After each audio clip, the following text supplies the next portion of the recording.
Goeiemôre, goeiemiddag, goeienaand en welkom by Straatwys. 'n Vriend van my sê altyd, dit maak nie saak hoe dik of hoe dun jy polony sny nie, daar's altyd meer as een kant. En as jy eers daai ding begin verstaan, begin jy die lewe anders sien. Want die meeste van ons leef asof daar net een kant is, my kant. Ek hoor iets en ek glo dis die waarheid. Ek sien iets en ek besluit, dis die volle prentjie.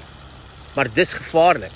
Want die oomblik wat jy dink jy het die hele storie en jy het die antwoord, hou jy op luister. Dis hoekom daai ou Afrika wysheid so kragtig is wat sê, until the lion has his own storyteller, the hunter will always be the hero. Ons hoor die jagter se storie en ons besluit, hy is reg. Maar dis die enigste storie wat ons hoor. Maar ons vra nie ooit wat van die leeu nie. En dis presies hoe konflik werk ook in ons lewens, in ons huwelike, in ons vriendskappe en in besigheid. Ek hoor een kant en skielik is daar 'n hero en aan die ander kant is daar 'n villain. Maar hier is die waarheid wat baie mense ongemaklik maak. Daar is nie net een persoon betrokke in 'n storie nie. Elke mens het, hoor my, eweveel reg tot hulle eie storie. Nie as 'n verskoning nie, maar as 'n bestaansreg.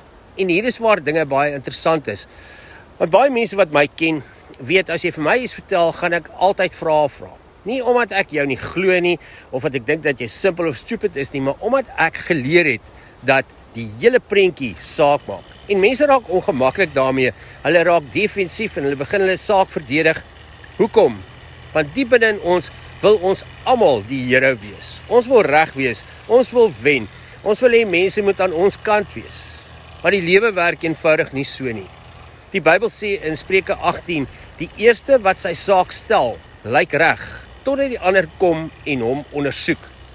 Met ander woorde, jy is nie verkeerd omdat jy praat nie, maar jy is onvolledig as jy nie luister nie.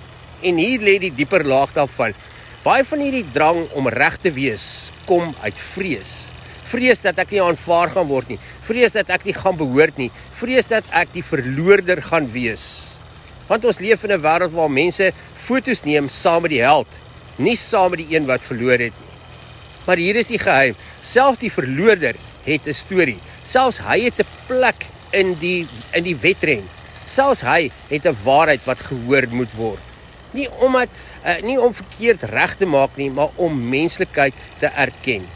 Want as jy net in die terme van jagter en prooi leef, gaan jy moeg word, want die jagter se lewe gaan dan op die ou einde net oor jag. Hy is die heeltyd besig om iemand te soek om te kan wen en 'n prooi te soek.